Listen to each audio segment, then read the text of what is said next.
Ustaz, tadi kan kita sudah boleh mendoakan yang nggak baik di depan hak kita. Mendoakan yang nggak baik kepada Orang yang baik. Iya. Tapi Iya. kalau kita melihat Muslim sama kita tuh berdekat bagaimana gitu. Itu boleh kadang-kadang kata-kata yang ya tuh bisa kali nanti ngerasain yang orang-orang Palestina rasain. Itu masuknya gimana tuh? Iya. Ya. Bismillah. Yang benar-benar jadi larangan terkait nggak boleh mendoakan yang buruk itu adalah ya jelas-jelas dia lagi adem ayem gimana aja, cuman gara-gara dia diuji kaya terus punya barang yang kita pengen, terus kita jadi ngedoain yang buruk-buruk buat dia tanpa ada alasan yang jelas. Nah itu kayak begitu. Tapi kalau misalkan kayak kasusnya ya seperti si Rewel dan Palestina, ya itu mah mereka sebetulnya nggak kita doain juga. Orang Palestina sudah pasti terjamin surganya, yang si Rewelnya akan hancur nanti, naudzubillah, semuanya di nerakanya Allah, ya. Dan memang ini memang sudah harus jadi bagian dari akhir zaman, ya, dimana memang dibiarkan ada fase dimana kezaliman itu merajalela, karena kata Nabi memang begitu. 5 fase itu, yang pertama fase nubuwah, kenabian, lalu fase khulafai rasyidin dari 4 khulafai rasyidin itu, ya. Terus akhirnya mulkan aldon, kerajaan yang menggigit, mulkan aldon, di mana kerajaan Islam itu beredar dari setelah khulafai rasyidin sampai 13,5 abad berikutnya, sampai Turki Utsmani selesai di 1924. Lalu akhirnya mulkan Jabarian, di mana kezaliman itu merajalela. Lalu nanti akan balik lagi khilafah ala minhaj nubuwah, akan ada kepemimpinan di mana dengan sesuai dengan yang dijalankan oleh Nabi. Nanti ketika Imam Mahdi turun, Nabi Isa turun, ya. Dan di zaman itu kan bahkan nanti nggak cuma ada orang-orang Yahudi itu, tapi juga bahkan ya Dajjalnya aja udah turun, gitu ya. Memang sedang menuju kita lagi kebagiannya di fase itu aja. Dan kalau ketika kita ngelihat kezaliman tersebut dan akhirnya ya untuk dijatuhkan kehancuran kepada orang-orang yang zalim, kalau itu kan memang beda cerita, bukan seperti yang tadi yang dilarang itu, yang kita ngelihat ada orang lagi jelas-jelas baik-baik saja adem ayem, tahu-tahu kita doain keburukan, itu yang nggak boleh. Kalau ini memang buat kezaliman yang aslinya dia kita tidak doain atau tidak, ya pasti mereka akan hancur juga nanti di pengadilannya Allah, ya. Kalau kita mendoakan untuk supaya pelaku kezaliman itu istilahnya kena batunya, supaya akhirnya mereka berhenti, gitu ya. Jadi kalau yang kayak gitu mah beda, nggak apa-apa, ya, istilah. Allahu a'lam bishawab. Mudah-mudahan bisa menjawab pertanyaannya.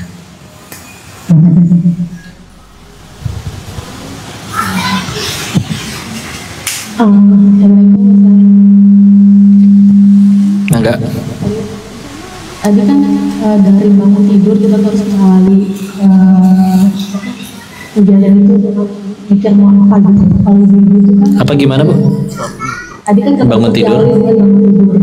Iya, setiap bangun kita tujuan hidupnya di setiap hari itu apa awalnya. Kalau ibu kadang-kadang kalau yang sebelumnya nanti mau masak apa, Iya, iya. Iya, begitu. Baik, bismillah. Nah, ini gimana nih ibu-ibu yang bangun pertama kepikiran mau masak apa, terutama Tevera, ya, karena kerjaannya catering. Kalau nggak masak nggak kerja berarti, ya. Maka kan itu juga amal soleh. Ya Allah, saya masak juga pengen jadi istri yang baik, pengen jadi ibu yang baik, supaya nanti anak-anak di sekolah tuh yang lain mah udah kenyang, masa anak saya kelaparan. Jadi supaya dia bisa belajar dengan baik, lebih fokus. Karena belajar sambil dalam keadaan perut lapar kan nggak fokus. Ya niatinnya kayak begitu, ya. Intinya kayak begitu. Kecuali kalau bikin makanannya, ini makanan nih, saya nggak suka sama dia, saya kasih racun apa ya? Nah itu baru. Nah, jadi selalu ada nilai kebaikan seperti itu, nggak apa-apa, Bu.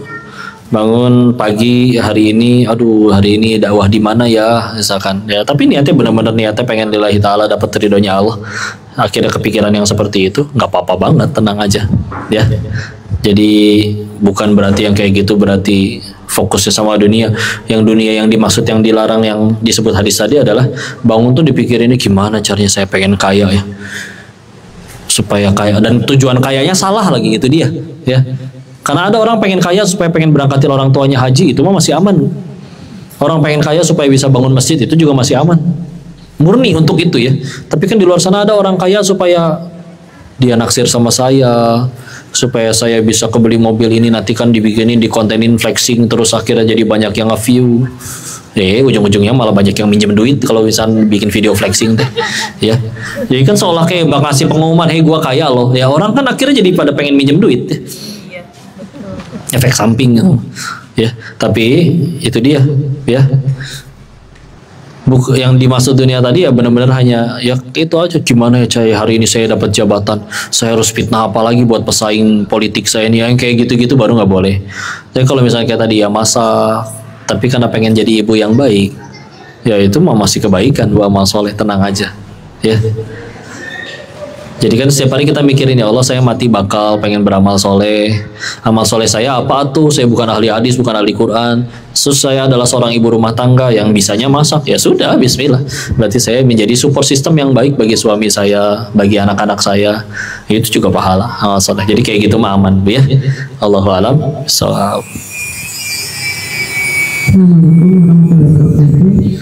Mana temiknya? Oh ini. Saya tuh belum jelas masalah hidayah dan ilmu. Iya. Tolong dijelasin lagi, enak gitu. Yang tadi ya. Ya, hidayah. Perumpamaan hidayah dan ilmu. Ada saling berkesinambungan. Iya. Kan belum jelas banget. Iya, Nabi itu menjelaskan hidayah dan ilmu itu, bu, kayak air hujan. Air hujan itu kan manfaatnya banyak. Masuk ke tanah, tanahnya subur, bisa tumbuh tanaman, tanamannya dimakan orang, dimakan sama orang, orangnya jadi sehat, orangnya sehat jadi bisa sholat, bisa beramal soleh, bisa berbuat baik. Coba kalau misalkan nggak turun hujan, kering, nggak bisa ditanamin, nggak bisa jadi ada buah, ya. Nah perumpamaan hidayah dan ilmu itu kayak begitu, seperti akhirnya kita yang jadi air hujannya. Hidayah yang kita ada, kita dapat iman dari Allah, ilmu yang kita punya, itu jadi kebaikan yang banyak. Kita jadi bisa ngajarin orang, orangnya jadi anak-anak yang baik, dia juga jadi bakti ke orang tuanya, dia juga bisa jadi suami yang baik, ibu yang baik, guru yang baik, atau dia jadi rajin belajar, gara-gara rajin belajar dia bisa bangun pesawat terbang bisa bikin orang yang tadinya pengen berangkat haji harus berbulan-bulan, jadi harus cuman berapa jam udah nyampe sana, ya. Jadi manfaat gitu. Kalau orang dianugerahkan hidayah, dianugerahkan ilmu, ya, ya seperti itu perubahan hidayah.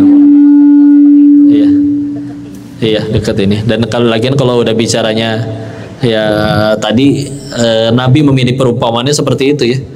Sebagaimana tadi air hujan yang jadi sumber kehidupan, ya. Mata air yang mengalir yang akhirnya dijadikan air minum kita juga kan sebetulnya kan itu muter. Terus akhirnya jadi hujan, turun, masuk, ke filter oleh tanah, resapan tanah, jadi akhirnya diambil lagi juga untuk bisa jadi kita minum, ya. Semuanya kebaikan. Kalau sudah diumpamakan seperti hidayah dan ilmu, gitu bu, kurang lebih, ya.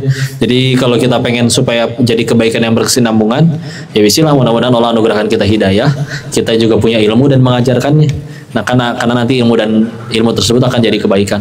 Kalau kayak keledai, bu, keledai dikasih buku, keledainya nggak bisa baca, jadi dia bawa sekarung buku juga nggak bisa apa-apa, nggak akan jadi sarjana, nggak akan jadi manfaat. Manusia dikasih satu buku, dia pelajari benar-benar contoh buku tentang arsitektur, gara-gara buku itu dia bisa bangun bangunan, bangun masjid, bangun jembatan, karena satu buku, karena dia punya ilmu. Bangun jembatan, orang tadinya nggak bisa mendistribusi makanan di sana nggak ada masjid karena nggak ada jalur untuk ini, dibangunin jembatan, akhirnya jadi ada jalur, ada orang bisa dagang, akhirnya jadi orang bisa nyari nafkah di sana, orang akhirnya jadi bisa nafkahin anak dan cucunya, gara-gara dibuatkan jalan di situ. Ya itu kebaikan, tapi kan perlu ilmu, ya. Wallahu alam, mudah-mudahan bisa menjawab pertanyaan. Atau enggak, iya. Waalaikumsalam warahmatullahi wabarakatuh. Saya mau bertanya gimana caranya mencegah untuk tidak candu terhadap judi itu. Emang ibu main? Saya mau bertanya iya. bukan karena judi kan harta habis, habis bukan Iya. hartanya yang ditangisi, tapi kan di sisi lain punya anak yang dibiayai Iya. sekolah. Iya. Mencegahnya itu gimana Ustaz? Supaya tidak terlalu candu. Iya. Solusi terbaiknya agar tidak tergelincir pada judi online, kau kalau ditanya ya, apa yang bikin orang masih main judi? Jawaban kau satu ya, kurang yakin sama Allah. Iya kan? Ya mohon maaf ya. Kalau masalahnya adalah masalah ekonomi, kau kenal beberapa orang yang dia mendingan gua mati daripada ngambil yang haram. Masih ada loh yang kayak begitu. Tapi ketika udah nggak peduli halal haram, nggak yakin rezeki itu dijamin Allah, dan tujuannya pengen kaya, pengen di luar sana, naudzubillah. Oh itu macam-macam tuh. Ada yang berani ngambil yang haram, nggak cuma judi, ada yang berani korupsi, ada yang berani nyolong. Dia nggak yakin rezeki dijamin Allah. Padahal kalau kata Allah rezekinya juga bukan rezeki dia, berhasil nyolong, duitnya hilang ada. Berhasil nyolong dapat duitnya. Kata orang rezeki bengkel, anaknya belajar nyetir nabrak, gantiin buat ke bengkel. Yang jadi rezeki kita yang udah ketahuan aja. Ngisi kulkas di rumah. Kita yang beli kulkasnya, kita yang beli minumannya. Ponakan pada datang diminumin habis. Rezeki kita atau rezeki ponakan? Ponakan. Kita ngaku-ngaku yang beli kulkas dan beli isinya. Sebelum lewat sini belum tentu punya kita. Ya. Kalau punya kita beneran dapat kok duitnya. Beneran saya beliin makanan lagi, lebih repot karena masukin yang haram ke dalam tubuh. Ibadah tidak keterima, doa jadi tertolak, dikasih ke anak-anak jadi nggak nurut. Kan, yuk timbulkan keyakinan kepada Allah. Itu semuanya bukan dari sudut pandang pemain. Karena kalau jadi pemain mah gampang tobat, pasti kalah soalnya. Kalau udah kalah kan gampang tobatnya. Yang kau alami di sana kan punten kalau mohon maaf menjadi bandarnya, tidur juga dapat duit. Tapi kok berhenti dari sana nggak datang ke psikiater, nggak datang ke psikolog, terus ngapain? Tobat udah, ingat Allah aja. Pas lagi tobat dibikin bangkrut, sampai jadi jualan kaos kaki di depan Almut di emperan trotoar, jadi kurir JNT nganterin paket. Kalau mau mikir gampangnya, mendingan gua balik lagi. Balik laginya bukan sebagai pemain lagi, langsung jadi bandar lagi di sana, terima duit gampang, langsung puluhan juta lagi per bulan minimal. Tapi karena tahu, oh saya pasti hancur nih. Udah nyaksiin sendiri di sana ada yang, ya orang pada nggak pengen selamanya hidup di situ. Iya kaya duitnya, tapi istrinya selingkuh, tapi anaknya LGBT, tapi anaknya hati overdosis narkoba. Nggak ada yang berakhir bahagia di sana. Nah kan kalau akhirnya nyampe di satu pilihan kan, berhenti sendiri atau Allah paksa buat berhenti. Masa ya nunggu saya tua dulu, terus istri saya selingkuh dulu, terus anak-anak saya mati overdosis narkoba dulu, baru saya berhenti jadi bandar? Masa nunggu kayak gitu dulu? Maka mendingan udah berhenti duluan. Ada godaan balik lagi ketika diambil semua hartanya, pengen kayak begitu lagi? Enggak, udah cukup. Kalau memang kehidupan kita yang dulu udah baik, ngapain saya tobat atau? Tapi kan karena tidak baik dan Allah sudah kasih kisi-kisinya tuh. Oh, dia dulu ngeliatin dulu, dia pendiri kasino itu bukan sebagai pemain, sebagai bandar, uangnya banyak, tapi kayak gitu. Agak dongo karena anak-anaknya mati overdosis narkoba semua, ngelamun aja tiap hari. Kadang ngomong sendiri, ya Allah kasihan amat ini aki-aki kaya punya kasino. Ya itu. Oh kalau di sana tuh nggak ada hukum. Cerita paling parah yang pernah saya dapat, kisah nyata itu, anaknya dibikin kecanduan narkoba oleh Allah, dibikin jadi kenal dunia kayak gituan. Sedangkan bapaknya sendiri nggak cuma punya kasino tapi juga bandar narkoba, dan bener-bener dilarang. Anaknya ketahuan narkoba dipukulin, dijagain bodyguard. Tapi kalau Allah udah nggak suka dengan sumber duitnya, tetap aja itu anak tetap nyari obat. Sampai akhirnya mau nggak mau ketika sakau kecanduan, dia akhirnya pergi nyari kepada pesaing ayahnya, bandar narkoba yang lain. Dihina, disuruh cium sepatunya, disuruh minum air kencingnya. Dan ketika akhirnya udah beres, udah puas, besoknya si tadi bandar narkoba yang sayang banget sama anaknya itu supaya nggak jadi ini narkobanya, di kantornya tahu-tahu dapat kiriman paket. Begitu dibuka ternyata isinya kepala anaknya yang udah dipenggal. Di Hong Kong ini ada kisah nyatanya. Di tahun 1900-an awal. Ya. Ada kisah-kisah kayak gitu tuh. Mau nunggu kayak gitu dulu gitu. Jadi gimana? Ya, timbulkan keyakinan kepada Allah. Kita berbuat salah pasti pernah iya. Tapi kadang ada momen di mana kita diizinkan oleh Allah berbuat salah tuh kadang supaya kita kapok gitu. Ada orang bisa berhenti nyolong karena udah digebukin. Sampai akhirnya seumur hidup dia nggak mau nyolong lagi. Ya. Nah, kalau ada yang pernah ngerasain kalah, ya sudah cukup, udah jangan pernah sentuh lagi. Pernah ngerasain hancur hidupnya stres gara-gara riba, udah sentuh, jangan pernah sentuh lagi, cukup. Ya. Allah pasti ampuni dan Allah pasti berikan kehidupan yang lebih baik asal kita mau balik lagi ke Allah. Nggak peduli masa lalunya seperti apa. Kalau Allah udah nggak mau ngampunin kita, gampang. Kita udah dimatiin waktu lagi maksiat, udah gitu aja. Kenapa kita udah maksiat berapa kali nggak mati-mati? Udah, karena Allah nungguin kita tobat. Nanti saya nggak akan menjawab harus ketemu psikolog bu, harus ketemu psikolog. Enggak, balik ke Allah, kuatin keyakinannya. Di luar sana ada orang yang bahkan detik ini juga lagi maksiat, dia juga tetap dapat rezeki kok. Rezekinya dari Allah. Terus kita udah nurut sama Allah, Allah malah jadi pelit ke kita gitu, nggak masuk akal. Bismillah, timbulin keyakinannya. Tobat sejadi-jadinya, tobat nasuha, jangan pernah sentuh lagi. Masalah datang atas izin Allah. Tujuannya bikin supaya kita ingat ke Allah dan kembali kepada Allah. Terus kita pengen punya ada solusi untuk masalah tersebut, yang punya solusi juga cuma Allah. Terus kita cari solusinya dengan cara yang Allah nggak suka, ya tambah ribet pasti, tambah rujit. Iya perlu duit nih, tapi kalau kita nyarinya dengan cara yang Allah nggak suka, misalkan naudzubillah main judi, tambah rujit pasti, tambah hancur. Yang udah. Kalau Allah pengen mudah bagi Allah nolong kita kapan aja juga, tapi tugas kita kan melayakkan diri kita di hadapan Allah. Kita udah jadi hamba yang pantas ditolong belum? Itu yang harus kita buktiin di hadapan Allah. Ya, nggak apa-apa, tinggal kita benar-benar berhenti taubatan nasuha. Lewat udah nggak apa-apa, biarin. Ya, tapi yang paling penting timbul lagi keyakinan kepada Allahnya ya. Jangan pernah sentuh lagi. Ya. Sebetulnya kan akhirnya kalah juga pertolongan dari Allah. Coba kalau nggak kalah, mana berhenti? Gara-gara kalah kan akhirnya lebih mudah buat sujud. Ya udah lagi kalah, dalam keadaan habis-habisan. Ya. Akhirnya jadi ada momentum dia balik lagi ke Allah. Wallahu a'lam bishawab. Satu lagi ya, terakhir ya.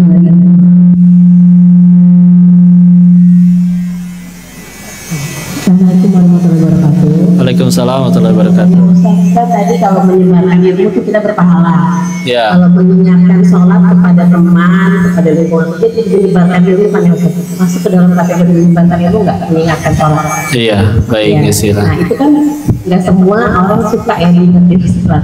Iya. Kayaknya di lingkungan kerja saya itu kan katanya kalau ada yang nggak sholat kita harus mengingatkan. Tapi kalau ketika diingatkan tuh merekanya malah yang kayak apa sih, ngapain sih diingetin gitu kan. Nah itu kan bikin yang mengingatkannya saya juga jadi kayaknya apa nggak usah diingetin lagi ya, apa nggak usah dikasih tahu lagi. Tapi kan tadi kata Ustaz menyebarkan ilmu, sampaikanlah walaupun satu ayat. Tapi itu saya sih di lingkungan kerja saya itu banyak yang gak sholat dengan benar gitu ya. Terus saya mencoba mengingatkan malah mereka malah menginginkan ke saya gitu, malah jadi apa sih, emang apa yang sih inget-ingetin gitu. Iya. Ya baik istilah. Tetap ingetin sih harusnya ya. Ya ingat ya, satu hal kayak begini teh. Dakwah itu baru akan jadi berat kalau kita mewajibkan orang harus jadi soleh gara-gara kita. Kita nggak pernah disuruh ngubah orang deh. Tugas kita fadzakir innama anta mudzakir. Ingatin, kamu tuh cuman pengingat, hanya mengingatkan. Lasta 'alaihim bimusaitir, engkau tidak berkuasa di atas yang lainnya. Kalau kita dari awal dakwah udah mikir ini adalah nanti aku dibenci, aku diapain dia, oh itu akan berat. Tapi bismillah dari awal aku ingetin dia jadi baik, Allah yang ubah, bukan akunya. Aku ngingetin dianya nggak jadi baik, tetap dapat pahala selagi niat kitanya benar, nggak rugi kan? Ya udah bismillah, lempeng aja ya. Kalaupun ternyata dengan lisan nggak mempan ya, kalau Nabi memang ingatnya 3. Kalau kita ngelihat kezoliman 3 hal ya. 1, tolak dengan tangan kita. Dikiaskan juga sebagai kekuasaan, karena kalau kita punya kekuasaan enak, Teman kerja ngingetin, siapa lu ngatur-ngatur gua? Kalau yang ngingetin bos kan beda. Lu ketahuan nggak sholat, gua pecat lu. Nah itu kan kalau jadi bos. Makanya sebetulnya kekuasaan itu cuman alat untuk negakin aturan Allah. Nggak sanggup karena kita nggak ada tangan, kita nggak bisa untuk mencegah, maka cegah dengan lisan. Tadi sudah dicegah dengan lisan. Kalau misalkan ternyata nggak sanggup juga, maka ingkari dengan hati. Namun itu adalah selemah-lemahnya iman. Tapi setidaknya masih beriman.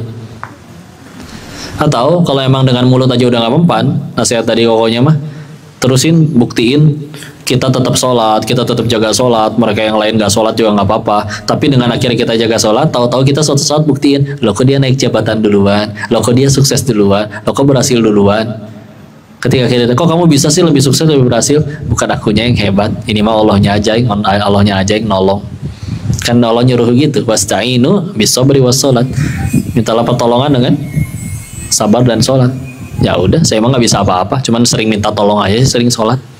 Ya, itu momentum yang pas untuk menyampaikan.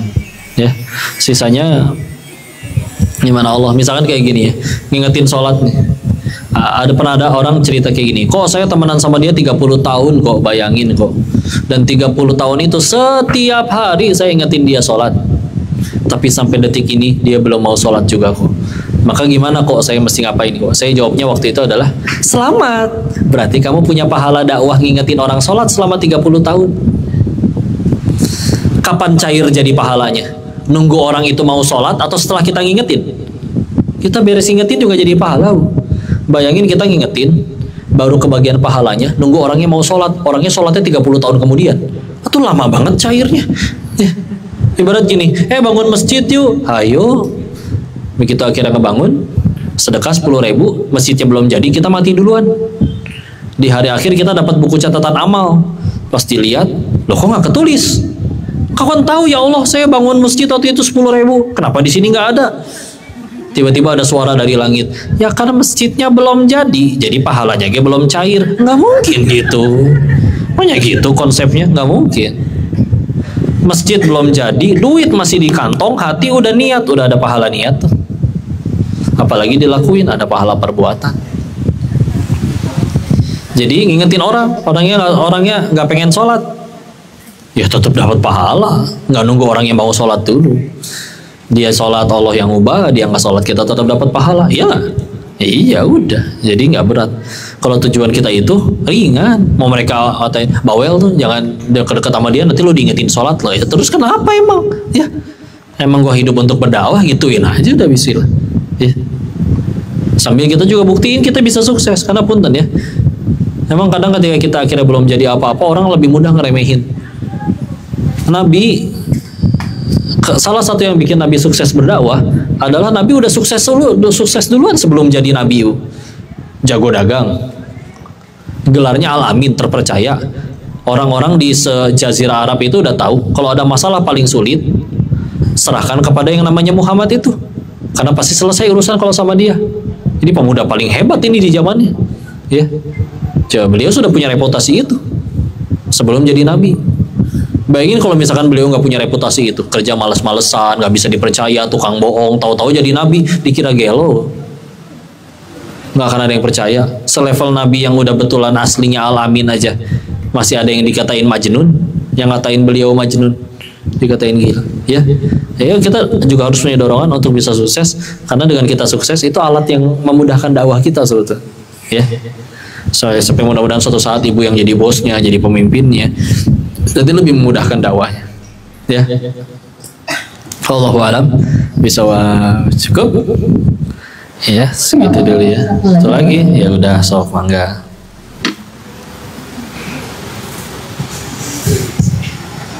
Assalamualaikum warahmatullahi wabarakatuh. Waalaikumsalam warahmatullahi wabarakatuh. Mangga. Bahwa mencari ilmu itu kan sebuah keharusan. Kita mencari agar kita paham.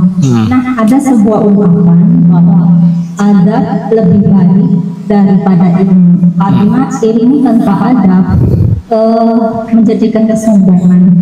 Kadang-kadang kalau di kebanyakan gini, aku tahu, aku paham, tapi adabnya kurang gitu. Mohon penjelasannya. Terima kasih. Wassalamualaikum. Iya, kalau nanti di dalam Islam semua ada porsi bahasannya masing-masing, ilmu dan keutamaannya, adab juga ada keutamaannya. Tapi yang unik ternyata kalau ditanya apa perbedaan adab sama akhlak, adab itu didapat dari belajar, dari ilmu. Jadi bahkan punten ya, bagaimana seorang juga ngerti adab kalau misalkan dia juga tidak pernah belajar. Akhlak dapatnya dari ibadah. Quran surat 29 Al-Ankabut ayat 45, inna sholata tanha 'anil fahsya'i wal munkar. Sesungguhnya sholat itu mencegah perbuatan keji dan munkar. Jadi orang kan nggak berbuat keji dan munkar kan berarti dia berakhlak. Nah itu ternyata bisa membuat kita tercegah dari perbuatan keji dan munkar karena kita beribadah. Nah ini dia ternyata Bismillah, iya ada adab itu sepenting itu gitu ya. Tapi kita tahu juga bahwa tidak mungkin juga kita bisa beradab yang baik kalau kita tidak belajar. Makanya sampai ada kitab adab untuk supaya kita pelajari gimana cara beradab. Di Eropa juga adab tata cara makan, ada susunan sendok garpunya tuh banyak tuh, mesti kayak gimana, saya tangan kiri megang apa, tangan kanan megang apa, adab bisa belajar itu ya. Tapi kalau misalnya akhlak didapatnya dari ibadah ya.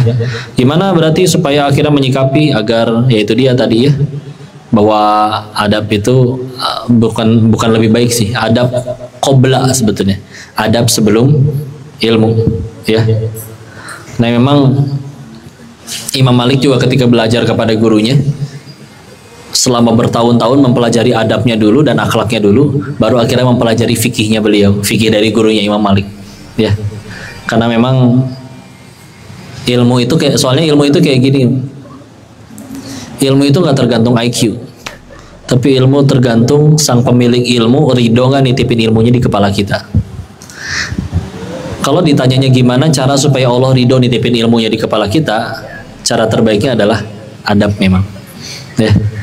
Jadi kalau misalkan kita sekedar pengen, ini teguran bagi orang yang tadi ya, misalkan oh yang penting berilmu, tapi kalau nggak ada adab orang ilmunya jadi sombong. Tapi ketahuilah ilmu itu baru jadi kebaikan bukan ketika banyak, tapi ketika barokah.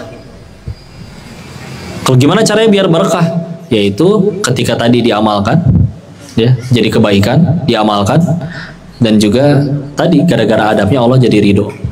Mohon maaf ya, orang hafal cuman satu hadis tapi dia benar-benar lillahi ta'ala, adabnya baik kepada gurunya, baik kepada orang tuanya, dan dia ngamalin gak cuma tahu doang. Allah bisa jadikan satu-satunya hadis yang dia hafal mau diamalkan oleh 1000 orang yang gak dengerin dia.